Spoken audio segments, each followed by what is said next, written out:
Amigas y amigos, bienvenidos sean a este nuevo espacio, Crónicas con Gómez Chi. Digo, voy a utilizar mi apellido porque alguna vez me dijeron que así como ritmo, Gómez Chi. Estamos en la biblioteca José Martí, aquí un excelente lugar en el Parque de las Américas, gracias a nuestros amigos de la Dirección de Cultura del Ayuntamiento de Mérida. Y para estrenar este nuevo espacio, este podcast, vamos a conversar con una figura que ya es un ícono, no solamente de la radio, en Yucatán, en la península, sino en los medios de comunicación. Es ni más ni menos que José Luis Preciado. José Luis, bienvenido a este espacio. Muchas ¿Cómo te gracias. sientes? Gracias, Gómez Chi. Muy cómodo, muy a gusto y qué bueno que nos estrenamos juntos en este programa. Ojalá que sea de utilidad pública.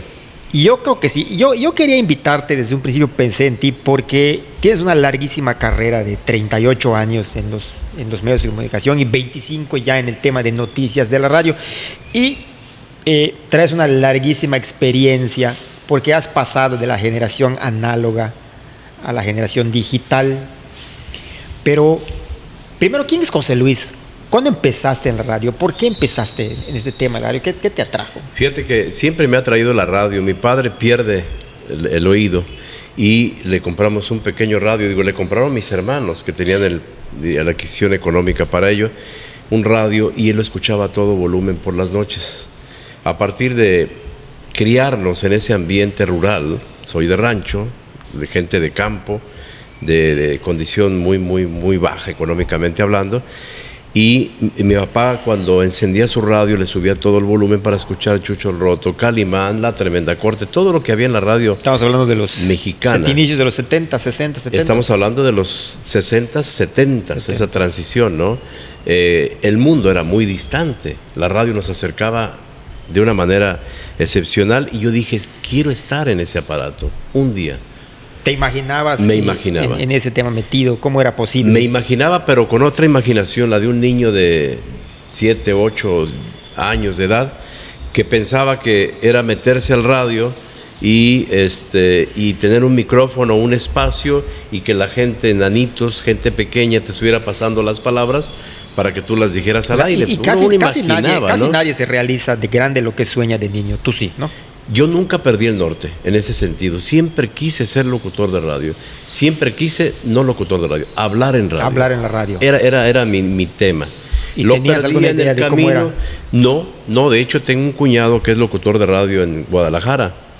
Y él me decía, esto está imposible, tienes que aprender inglés, francés, alemán, italiano. Oye, sí, porque antes para certificarte como locutor tenías que hablar otro idioma, la pronunciación de muchas de las cuestiones en otro idioma, ¿no? Habría que pasar. Sí, de hecho pasabas un examen, primero fue de la SAOP, luego fue de la Secretaría de Educación Pública. Ahí estaba José Zorrilla Moniz, un gran locutor yucateco. La SAOP es la abuela de la SCT. SICT. Sí, de hoy SICT, exactamente. SICT. Ahí te daban una credencial de aptitud de locutor categoría A, si tenías una carrera, o categoría B, si nada más habías terminado la preparatoria. Yo tengo locutor categoría B, que había que pasar un examen, a veces la cabina viajaba por todo el país y te traía a la gente que te auscultaba, que te revisaba. O sea, no tenías que viajar a la Ciudad de México. Había ocasiones en que venían a Campeche, a Yucatán, a Quintana Roo al mismo tiempo, fines de semana. El sindicato del Estiri era el que tramitaba el asunto y ahí te certificaba o te decía... ¿Eso lo hiciste ya trabajando en la radio? Ya estando en la radio. ¿Quién te dio chamba en la radio? La radio me mandaron primero a la XCUL, ya estando aquí en Mérida. La XCUL. Sí, era la Barracuda. Ándale, la Barracuda. Creo que venía de Progreso, ¿no? En Cocoteros estaba. Cocoteros estaba. Al ladito de Cocoteros. Caían los cocos, se oían en cabina todo el ruido que hacían los cocos. Y ahí me dejaban, Cristabela Fernández, le mando un saludo a Progreso, me dejaban dar la hora, eventualmente. Como en Radio Reloj. Son las 8:15. Incluso llegué a atreverme a dar el reporte del clima, que es muy útil para la gente de la pesca allá en la costa. Y le dije a mi mamá ese día, mamá, hoy voy a hablar en radio, voy a dar la hora, al filo de las 2, mantente pendiente, rec, play, esos son los 2 botoncitos, mira, ponga tus deditos aquí, ahí está, me grabas. Cuando llegué en la tarde dije, ¿me escuchaste? Hijo, se me olvidó, la primera vez. Ya la segunda me empezó a grabar. Fíjate que en mi caso contrario, mi mamá guardaba hasta la fecha porque salieron culebras los tuvo que tirar los periódicos de los que hicieron mis primeras publicaciones. Ella sí logró guardar, porque es diferente. Generar un catálogo, un catálogo que se le llenó de serpientes allá en la bodega donde lo tenía en la casa de Numam. Tuvieron que tirar todo. ¿Y estás hablando de los 80s, tu entrada a la radio? Sí, 86 ya estaba yo formalmente en la radio, aquí en Mérida, un año después el año de la cuarta temporada de Stranger Things, 86. 86, O sea, 30 y tantos, 38 años. Metallica, Master of Puppets. Me tocó ¿Eres metalero? Todo lo que es. ¿O no? Yo soy más de la suerte de los Beatles. Ah, ok. Que incluso los conocí tarde, en los 80s. Yo supe de los Beatles, sabía de una moda, de una onda, de la mota, de la liviandad. Es el año, creo que la edición de Escenas de Pudor y Liviandad de Monsiváis, creo que incluso de Twin Peaks. De Twin Peaks, también de esa serie. O sea, te tocó entrar a la radio en una muy buena época de la cultura pop. De la cultura pop y de la discusión fuerte de la radio. Ya empezaba este tema de la polémica. Totalmente. De llenar en esto. Incluso yo empiezo con cumbia en realidad. Mi inicio en la radio fue en la XCPY, la Tropical Ardiente o Tu Amiga. Tu Amiga. ¿Cómo era? ¿Puedes decirlo? Es XCPY, la Tropical Ardiente. Y ahí estaba don Rolando Sosa, Belito Sosa, el hijo de Belito Sosa. El hijo de Belito Sosa, sí, claro. Sí, lo recuerdo. Él tenía La Hora Sonora, un programa de muchísima audiencia en el mercado, muy popular. Era la época en que la gente te regalaba tamales, te llevaba comida, te iba a ver cuando presentabas a un grupo musical. O sea, era como si formaras una parte más de la familia. De la familia. No, así te veían, incluso cuando llegabas a su casa, porque ibas a los bautizos, a las bodas. Eras parte de la familia, eres compadre, como ojalá yo hubiera sido como Pedro Infante, que era padrino de miles y miles de muchachos en todo el país, ¿no? Pero tú eras un invitado en la fiesta y siempre te sorprendían. Y esa manera de ser un invitado en las casas, por ser un locutor reconocido, ya con una trayectoria, ¿qué implicaba en ese momento para ti estando frente al micrófono? En el sentido no solo de tu responsabilidad profesional, sino de tu compromiso personal. Con esta familia, por ejemplo. Con las familias con las que tuvieras interacción, pensando en tu audiencia. Fíjate que yo pensaba más en la audiencia en función de dos cosas. Una, la diversión. La radio, ante todo, es útil y divertida. Si no, pierde completamente su norte. Entonces yo digo, tenemos que ser divertidos. Y siempre pensaba en la posición del radioescucha antes que el emisor del mensaje. ¿Qué pasaba en mi cabeza? Yo decía, ¿cómo quiero ser despertado todas las mañanas? Siempre tuve horarios de madrugada, He entrado a las 5 de la mañana al aire y ya había una gran audiencia. La gente se levanta muy temprano. La gente del campo, de la ciudad, los que preparan a sus hijos para llevar a la escuela, etc. Entonces dije, ¿cómo quiero ser despertado yo, José Luis? Ok. Con música. Platícame algo que sea de interés, que sea de utilidad. Llévame a un estado de ánimo positivo para que yo pueda ejecutar mis acciones cotidianas de una manera distinta. O sea, auténticamente dar los buenos días a través del micrófono. Los buenos días, porque la función de la radio es un poco esa. Por eso nos permiten entrar al hogar. Porque no te interrumpe, no te distrae, no amerita que la estés viendo, es más imaginación. Y la música jugaba un papel fundamental siendo locutor de radio. Oiga, ¿cómo está? Buenos días, bienvenidos a un nuevo día. Les saludamos en esta mañana, miércoles 7 de tal día. Hoy, en un día como hoy, nacen personalidades como y la gente está pendiente de eso. No era nada más, y también no era nada más programar una canción por programar, ¿no? No. Que seleccionar los veníamos temas. de un fracaso radial, que era Radio Sinfonola, tocar música. Sí. En la radio mexicana fue un fracaso absoluto. De poner solo música para que los radiodifusores ahorraran sueldos. Si me lo permites, en el caso de Yucatán ha sido muy diferente al tema del altiplano o del centro del país, que la gente a veces en ese tiempo no era tanto escuchar al locutor, sino variarlo, ponerle un poco de música, un poco de comentarios. ¿Tú sentiste ese cambio? No, de hecho, ahí nos obligaban a dos cosas. Bueno, en la radio de aquí de Yucatán, que además tienes muchas razones, es pionera en otras cosas. Una, presentar no sé, a los Vázquez, el autor del tema, Agüita de Coco, quién es el autor. Hay que remitirnos un poco al asunto de dónde nació el autor. ¿Es de Texcoco, es de aquí, es de Veracruz, es de algún Y además lado? era una época en que los músicos yucatecos destacaban, ¿no? Estaban los Aragón. Sí, había un, Chiquín y sus comandos. un concierto colectivo de competencia total. Era la época de la payola también. Ok. Que la payola, que era, te traían los discos y te decían, este es el tema que quiero que toques y a cambio le vamos a regalar un refrigerador a tu audiencia. Un auto, mira. un refrigerador, un viaje para el programador. Eso ya no hay en la radio ahora, ¿verdad? Ya no hay en la radio. Ya han cambiado las redes sociales transformaron las absolutamente dinámicas. todo. A eso iba el siguiente punto. Y voy a partir de lo siguiente. Con mi experiencia como periodista, cuando yo empecé en esto, y yo tengo un poco menos tiempo que tú, 30 y tantos años, 32 años más o menos. Cuando yo empecé te pedían a ti como periodista que lo que buscaras era informar, orientar y satisfacer una necesidad de tu lector o tu audiencia. Por ejemplo, ahorita que tenemos acá cerca de la biblioteca José Martí lo que fue el Banco de Crédito Rural Peninsular, Sí, el famoso agrario. Bandidal o Sí, Ban sí, sí. Rural. Nos decían, ¿qué quiere saber el campesino? El campesino quiere saber si va a tener dinero para su cosecha y si ese dinero se lo van a vender y cuánto le van a cobrar por ese dinero. Entonces tú te lanzabas a buscar esa información. Hoy me he dado cuenta que la información ha cambiado muchísimo en el sentido de que la inmediatez perjudica y el hecho de que ya no buscas informar sino los likes. Ujú.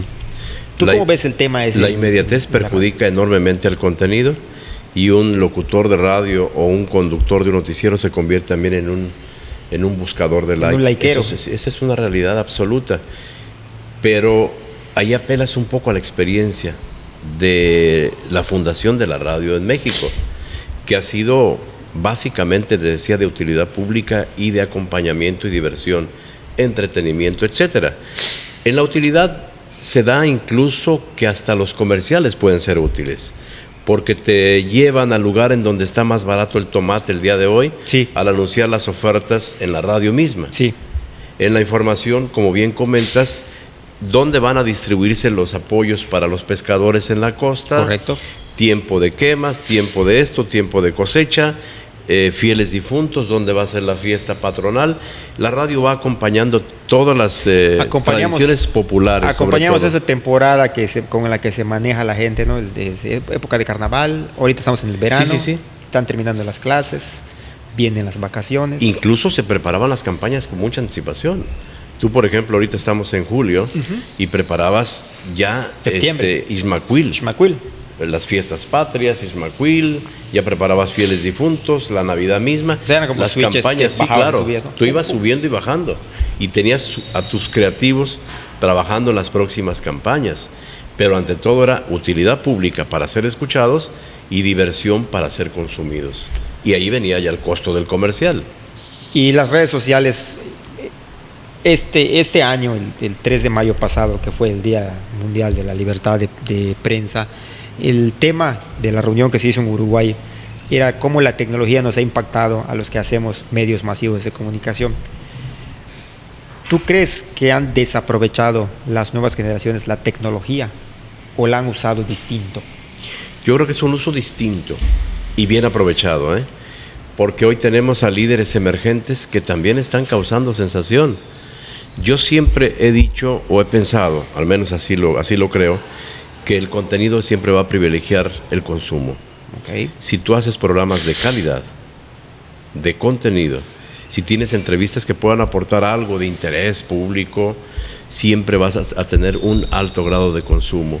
No es cierto que la gente consume cualquier porquería. No, es muy falso. De ahí que los programas de calidad sigan teniendo mucho éxito y se siga respetando a aquel que busca un poco más de creatividad y de contenido en cada una de las aportaciones que emite. Bueno, sí tienes razón en ese punto, porque ahorita en estos precisos instantes hay un fenómeno con esa canción de Bebito Fiu Fiu. Ah, sí, sí, Que sí, hay toda sí, sí, Spotify ya la bajó. Sí, claro. Por el tema de derechos de autor. Y estaba yo viendo en una publicación hoy en la mañana cómo la gente ha respondido en el tema ese y no está tan metida comprando o consumiendo, como tú dices, consumiendo ese tipo de fenómenos. Eso, ¿por qué nos hemos salvado de ese tipo de fenómenos? Porque son masticables y los escupes después. ¿Se le quita el sabor? Se le quita el sabor completamente. Es como esos chicles baratos. Sí. Además, acuérdate que para poder disfrutar de algo exige una complicidad. Una manzana tiene sabor a partir del hambre que tú tengas, si no sabe a papel de estraza. Como dice Joaquín Sabina, ¿no? No quiero comer una manzana 2 veces por semana sin ganas de comer. Exacto. Y lo demás es desechable. Pasa. ¿Y qué es lo que no pasa? En la calidad, el contenido y la forma en cómo se cuentan las cosas. Y otro aspecto muy importante en este tema informativo, no perdamos de vista que lo que es más importante es desde lo local, siempre. Es el efecto de onda de agua. Tú tiras una piedrita y se va expandiendo conforme se aleja, a veces es más grande, más pequeño al principio, en fin, según sea la pedrada en este caso, pero eso no significa que lo más importante es lo local.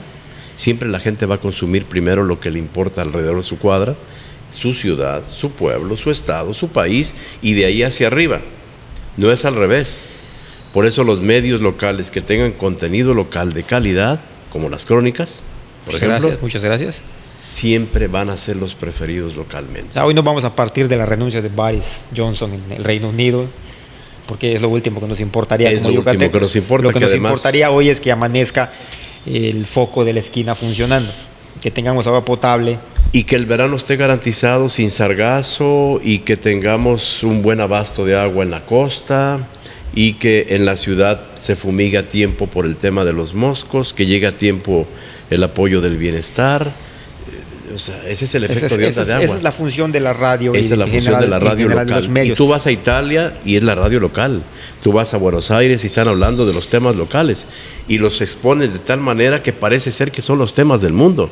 Sí. Y hablando de los temas del mundo, precisamente ahorita en septiembre se cumplen 20 años del huracán Isidoro. Y ahorita en agosto, 18 años de don Víctor Cervera, de la desaparición física de don Víctor Cervera. Primero vamos con el tema de Isidoro. ¿Por qué?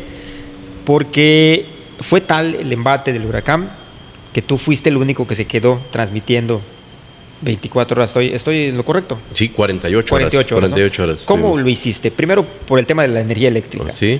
Y segundo, ¿se te ocurrió, reflexionaste o se fue dando así como se fue dando? Viajábamos a Felipe Carrillo Puerto, porque en ese entonces Radio Noticias en el Aire tenía una filial para transmitir la señal en la XSPQ de Felipe Carrillo, Tizimín, Valladolid. Viajábamos y escuchamos que venía un huracán, ya tenía nombre, ya más o menos decían apunta hacia la península.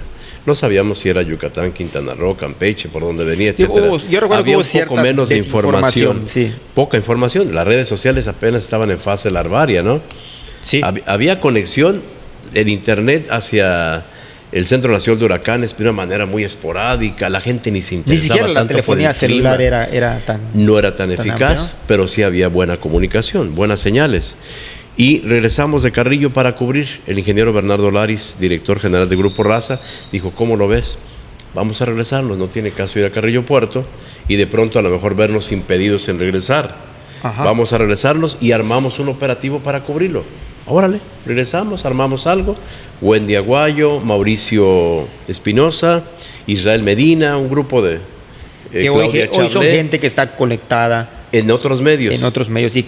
Y que estuvieron ese día en la cobertura junto con Melo Collí, que llegó además de manera azarosa, así de pronto apareció para sumarse al programa. Yo recuerdo que armamos el programa y el ingeniero Laris tuvo un gran acierto, que la antena siempre estuviera bien anclada. Él invertía mucho en los fierros. Le gustaba que la transmisión saliera lo más clara posible, etc. Y había hecho ya una buena inversión en la antena del centro histórico. Correcto. Todas las demás se cayeron. Sí, recuerdo que se cayeron. Yo recuerdo que estuve cubriendo también el huracán. Me tocó cubrir para el Por Esto. Y se doblaban, pero como si fueran espaguetis. Sí, y como también me tocó, algunos periódicos de Estados Unidos me llamaron para pedirme las cosas, pues estuve todo el día en la calle girando. Y yo recuerdo que la radio la manteníamos porque estabas allá presente con las personas. Y quedó Solidaridad en ese entonces también de pie. Solo que ellos optaron por poner música. Craso error, ¿no? Craso error. Incluso Bernardo tuvo la intención de poner el rosario a las 12 de la noche. Iba a ser un error. Virginia Carrillo lo convence, que también estaba con nosotros, lo convence de que no era el momento, iba a aparecer iba a aparecer una caída abrupta. Caso contrario, llega Melo Collí, Carmelo Adrián, y dice, me quiero sumar a la transmisión, ¿cómo le hago? ¿Cómo le hace un cómico? Le digo, pues di que vienes persiguiendo un pavo, que las láminas volaron, no sé, súmate. Él ya estaba con nosotros trabajando, era nuestro reportero en un triciclo vial. Sí, me acuerdo de ese tema de sí, andábamos ahí fue una innovación muy importante en esa época. Así muy un atisbo de meterle algo de... Y él se suma y fue una programación muy... Y parece muy lejano y parece que la tecnología no era tan importante, pero ya eran los 2000, ¿no? Era el 2002, sí, los albores del siglo XXI. 2002. Es importante ubicar a la audiencia en ese tema, porque uno puede pensar que la tecnología ha existido siempre. Bueno, la radio cumplió 90 años en este año. Nos invitaron a Cuba la próxima semana para presentar el libro Radio Páramo. Allá en Cuba, la radio cubana cumple 84 años. O sea, México tiene 6 años más de ventaja con respecto a Cuba, a la radio cubana, que son las grandes tradiciones de la radio latina. Primero las radionovelas, ¿no? Y ellos nos trajeron las radionovelas. Y esa experiencia de Isidoro, ¿qué te pasaba por la cabeza cuando estabas transmitiendo en los momentos más álgidos del huracán? Yo siempre sentía que la radio estaba cumpliendo con su cometido principal, que era ser de utilidad pública. Incluso se suspendieron todos los anuncios comerciales, se daban avisos. Costco dice que tiene prevista una gran venta y que va a dar en oferta tal cosa. Recuerdo que en una tienda departamental se había caído un árbol, bloqueó la entrada. En el canal 13 los compañeros se quedaron atrapados. Eso te ayudó a no exigirte demasiada cuestión mental en el tema de cómo lleno el espacio. ¿De qué voy a hablar ahora? No, teníamos caudal de información tremendo. Conexión por todos lados. Nunca había sido tan sencillo comunicarse con todo el estado como ese día. La gente de los puertos, los Nadal, en Chilam, en Tizimín, también teníamos comunicación. Había una fluidez muy constante, y cuando tienes un equipo que la misma gente encabeza, o sea, la propia gente, la audiencia te nutría y te llenaba el espacio, ¿no? Lleno de papeles, de mensajes. Por favor, avise que estoy bien. Dígale al pueblo fulano de tal que no podemos salir, pero no hay ninguna víctima. Perdón. ¿Cuándo nos empezamos a reír un poco de nosotros mismos? Porque nos veíamos un tanto cuanto patéticos. Sí. Cuando supimos que no había ninguna víctima. Que eso lo supimos, entra el huracán, nos regresa por el mismo sitio. Era una declaración muy curiosa de Patricio Patrón. Y eso creo que ha sido uno de los plus del yucateco, ¿no? Que ha resistido varios embates de fenómenos naturales sin víctimas. Que nos dejó una gran escuela, ¿eh? Isidoro fue una gran escuela. Para todos, hasta para los políticos, ¿eh? En protección civil. En protección civil, fue de impacto en política, en protección civil, sí, claro, en economía, en resiliencia. Ahora que se habla mucho del tema claro, de los derechos y las resiliencias, y que no maltrates a eso, no maltrates al otro. Yo creo que hubo una colectividad que se agrupó en torno de un asunto. Y yo sí me atrevo a decir que la radio en su momento fue como el cemento o la gravilla que logró cohesionar. ¿Tú lo ves así? Sí, claro. Sí, totalmente. Para nosotros fue una pila de agua bendita. Ni siquiera lo habíamos pensado en ese momento. Sino era seguir transmitiendo. Porque después de que empezamos la transmisión, se fueron sumando también otras personas. Un meteorólogo estuvo ahí con nosotros. No recuerdo muy bien el nombre. Se me resbaló de la mente. Pero ahí estaba y nos decía, ya salió, ya viene para acá, ya ocurre esto. No hubo víctimas, la Comisión Federal muy cercana, Pemex proveyó de combustible junto con el Ejército Mexicano. Todo se organizó de una manera rápida, muy, muy rápida. Y luego vino Ana Rosa con pala, pico y pick-up, ¿recuerdas? Sí. Que era la recuperación de la ciudad, que esa campaña ella le fue muy providencial. Y en el tema personal, a José Luis, en su familia, en su entorno, ¿cómo le fue en ese momento? Bueno, a nosotros, al equipo en general, nos reconoció la Universidad Modelo, la UADY, Telmex, también nos reconoció con un diplomita, ¿no? Y el Premio Nacional de Periodismo que nos dieron en la Ciudad de México en noviembre de ese mismo año por la cobertura del huracán Isidoro.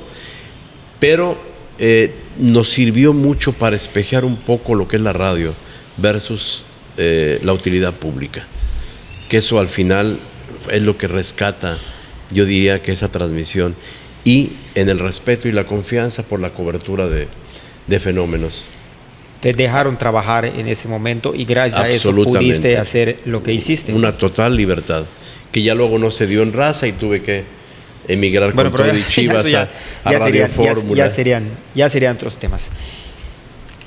Yo quiero tocar así rápidamente a un personaje político de acá de nuestra historia, don Víctor Severa Pacheco. ¿Cómo lo conociste y qué es lo que más recuerdas de don Víctor? Un gran personaje, un hombre de su tiempo, un dictador en el sentido de la palabra estricto, que correspondía a una época que le tocó vivir, en la cual había que meter en cintura muchos de los temas que se encontraban sueltos. Yo creo que lo que hoy se disfruta en Yucatán, empleo, seguridad, infraestructura, esas piedras las puso sin duda Víctor Severa Pacheco. ¿Tú crees que fue necesario ese nivel de autoritarismo? Fue necesario, absolutamente, al tiempo, al tiempo. Incluso los panistas lo reconocen. Los panistas que estuvieron erosionando esa figura cuando tiró piedras. Bueno, el gobernador Vila no se la pasa. Yo he oído varios discursos con él. Y don Víctor tal cosa. No, el reconocimiento incluso al final de la época de Patricio Patrón también, los funcionarios reconocían que hubo ahí un gran esfuerzo por construir un estado distinto. Tú recuerdas los compromisos que él establecía con la gente, ¿no? Sí, recuerdo muy bien. Me tocó. El compromiso era, tú pones la bomba, pones el pozo. Y yo el resto. Y coloco la bomba y vas a tener riego. Y él supervisaba personalmente, él se multiplicaba por las personas que fuera necesario. Otro atributo. A mí lo que me sorprendía era cómo de pronto se le paraba enfrente una señora X en Yaxcabá, por decir algo. ¿Y qué pasó, Chonita? ¿Y tu marido sigue chambeando la milpa? Sí. No, una capacidad tremenda para asociar ideas y situaciones. Sí, un gran personaje, insisto, de su tiempo. Yo recuerdo una expresión de un panista que decía: ¿cómo pudimos derribar ese monumento nosotros siendo panistas y hoy cosechando lo que él sembró? Es correcto. El puerto de altura, sin duda alguna. Es una de las fuentes principalísimas de atracción de inversiones. Las maquiladoras, él dijo, es temporal. Y dio 30,000 empleos, pero en un año completo. Sí, el tema de las maquiladoras, supo ver el tema de las maquiladoras. Tenía algo importante, ¿no? Tenía una gran arista que algunas personas no conocían. Él tenía una persona en la Ciudad de México que buscaba presupuestos de otros estados. Y le decía, búscate todo lo que haya, que no haya aprovechado Nuevo León, Jalisco, Sonora. Que haya devuelto. Que haya devuelto o que no lo esté aprovechando en algún programa. Ver bien para aprender mejor. ¿Qué hizo primero? No lo anunció. No, es lo que primero es levantó un censo de por qué los niños no tenían una buena aplicación en la escuela. Y detectaron que era porque no estaban viendo bien, porque no ponían atención a la clase, no podían ver. Hizo un censo, contactó a los principales distribuidores de lentes del estado, porque además él regaba todo lo que podía localmente, y dijo a tanto, buenos lentes. Otro factor, la dignidad. Severa Pacheco era un hombre que hacía las cosas con mucha dignidad. Sí, yo recuerdo cuando empezó a hacer el tema de los pisos de cemento, ¿sí? Que le empezó a criticar el PAN. Él dijo, espérate, tú no tienes idea de lo que significa que este señor o esta señora deje de ver a su hijo correr en la tierra, en el lodo, sí, claro, en un piso. Y a la vez también en el tema político, yo recuerdo la visión de Víctor. Yo te voy a decir dos cosas de las que fui testigo. Un domingo terminaba un evento en el Peón Contreras y ya le habían dicho que se estaba cayendo el antiguo Congreso del Estado. Mandan buscar a Mirna Hoyos Schleim, que era la presidenta de la Gran Comisión, y no se encontraba por un viaje en la Ciudad de México.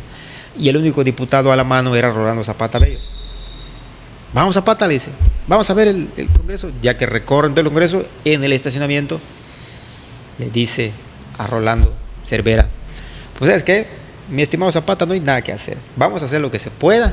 Ahí cuando seas gobernador construyes otro Congreso. No me digas. Ahí está. El Congreso que se trasladó al periférico lo hizo Rolando Zapata. Y hay otra anécdota cuando entra la Bastida a un acto de campaña en el Volante, que viene arrastrado por la gente, la euforia del meeting, se paran y estaba Rolando y le dice Cervera de nuevo a la Bastida, este va a ser gobernador. Cervera no lo vio. Falleció hace 18 años. Era de los hijos más adelantados de Cervera. Es correcto, pero el tema ese ya haces otro cuando seas. Ese tipo de visión, sobre todo ahora que la política es... Veía capacidades. Fíjate que hay un ejemplo que también lo pinta de cuerpo completo. Inaugurando una carretera en el sur del estado, Cervera dice, y se declara formalmente inaugurada la carretera que va de Peto a tal comisaría. Y la gente estaba así, viéndolo, de reojo. Y le dice a su secretario de Obra Pública, un humanense, Daniel Quintalic. Ándale. Le dice, oye, ¿y por qué la gente está seria? Pues no deberían estar contentas. Les están haciendo la carretera que tanto pedían. No sé, don Víctor, espérate, dice, deja preguntarles. Oiga, ¿qué pasó? ¿Por qué no están contentos con la carretera? Era lo que querían ustedes, ¿no? Sí, don Víctor, hombre, pero no le pusieron rayas. Regresa al micrófono y dice, volveremos a inaugurar formalmente esta carretera. Y le da una sacudida a Daniel y le dice, nunca me hagas eso. A todo le debes de poner dignidad. Una carretera no está terminada si no tiene los carriles definidos. ¿Cómo te atreves? Ya sabes cómo era Cervera, sí. Era explosivo. Y la gente entendía el mensaje enseguida. A la semana siguiente fue y la carretera ya estaba pintada con sus rayas delimitando cada carril y el acotamiento. Y la gente estaba pero feliz aplaudiendo. Dignidad. Ve el Palacio de Justicia. Sí, Ve cada una de las obras que hizo. Fue impresionante la labor de Cervera. En cualquier municipio, la escuela, el comedor, el centro de salud, todo con dignidad, con techo, con piso, con estacionamiento, con mucha altura. Hasta su relación con los medios de comunicación, porque a pesar del carácter autoritario, rígido, tú dijiste un dictador, por tus palabras. Sí. No, porque además su relación, él dictaba cátedra en su relación política. Con los medios no fue nunca ni de censura, ni de, oye, esa nota no, oye, esto no por acá, oye, no, cálmate. Siempre dejó el actuar, digo, en la orientación que necesitaba tener, pero siempre dejó que dejaras un espacio de crítica. Mira, siempre y cuando fuera tan una respetuoso buena, ¿no? Fue que nosotros, Israel Medina y un servidor, le hicimos un reportaje sobre la Escuela de Menores Infractores, la doctora Martel. De la doctora Martel, el caso de la doctora Martel. ¿Te recuerdas? Yo creo que hasta ustedes trataron algo del caso de la COUSEI. El caso de la COUSEI, de la doctora Martel, para nosotros recorrimos todo el estado buscando los testimonios de los niños que reportaban que habían sido vejados, violados, le llamaban el penalito. Sí, me acuerdo de ese caso. Fue una golpiza tremenda. El único que nos llamó la atención fue Cleominio Zoreda, que era el secretario general de gobierno. Nunca don Víctor Cervera llamó a don Arturo Iglesias o a alguien y le dijo, oye, ¿por qué están atacándome? O esta nota. Y mira que ella era quiropráctica de Víctor Cervera Pacheco, la doctora Martel. Sí. O sea, lo atendía médicamente, era una persona muy cercana. Nunca se dieron su cabeza, pero nunca pidieron la nuestra. Yo creo que Víctor entendía lo sano que son los medios, en el sentido de que no ibas a buscar joder por joder, ni tampoco ibas buscando para enseñar que tú eras el único crítico del medio, ¿no? Sino que tú ibas buscando lo que se dice la verdad, ¿no? Y tuvimos al Maquío, tuvimos a Porfirio Muñoz Ledo ahí en el estudio, y Porfirio dice, llego al estado donde un dictador se encuentra en el poder en el palacio de enfrente, y me dice Porfirio, me dice, y tú eres uno de sus maiciados. y a mí me sorprende, Óscar Sauri estaba al lado, Óscar era el que lo llevaba, y a mí me sorprende y le digo, si así fuera, Porfirio, no estarías acá sentado. No estarías aquí sentado, que además traía un grado de alcoholismo de la noche anterior. Tremendo. Entonces, cosas veredes míos. Pues así eran las épocas de que nos tocó trabajar, José Luis. Yo quiero darte las gracias por venir a este podcast, Crónicas con Gómez Chi. Espero que podamos también reencontrarnos para tener otro momento de estos temas que han quedado pendientes en la agenda. Muchas gracias por tu presencia. A ti. Qué honor estar aquí, ¿eh? Pues muy bien, amigas, amigos, ya lo saben. Crónicas con Gómez Chi, no se las pierdan. Nos vemos.